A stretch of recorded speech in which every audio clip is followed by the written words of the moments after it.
যারা জীবিত আছে অথচ আল্লাহর কাছে মাপ চেয়ে গুনাহকে নেকিতে পরিবর্তন না করে এমনিতেই মরে গেল হঠাৎ রাত দুপুরে, হঠাৎ মরে গেল দিন দুপুরে অথবা সকাল সন্ধ্যায়, হসপিটালে অ্যাক্সিডেন্টে, বসে শুয়ে ঘুমে, দীর্ঘদিন অসুস্থ হয়ে হঠাৎ মারা গেল। তার গুনাহগুলো গুনাহ রয়ে গেল, এগুলো তার জাহান্নামে যাওয়ার কারণ হয়ে বসবে। অথচ গুনাহগুলোই নেকিতে পরিবর্তন করতে পারতো সে বেঁচে থাকা অবস্থায়। এই যে নিঃশ্বাস চলা অবস্থা যদি বলতো যে ইয়া আল্লাহ আর করবো না, তুমি সাক্ষী, আমি করলে তো তুমি দেখবাই, কোথায় করবো তোমার থেকে লুকিয়ে। তুমি দেখো আর চুরি ডাকাতি জেনা ব্যভিচার নেশা মিথ্যা কথা কিচ্ছু বলবো না।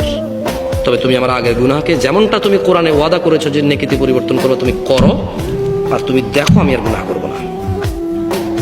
আকুলু কওলি হাযা ওয়াস্তাগফিরুল্লাহ লি ওয়া লিসাইরিল মুমিনিন ফাস্তাগফিরুহু ইন্নাহু আল গফুরুর রহিম। আমি আল্লাহর কাছে আমার জন্য এবং আপনাদের সবার জন্য ক্ষমা চাই। আল্লাহ আমাদের সবার সমস্ত গুনাহকে নেকিতে পরিবর্তন করে ক্ষমা করবেন। আমিন।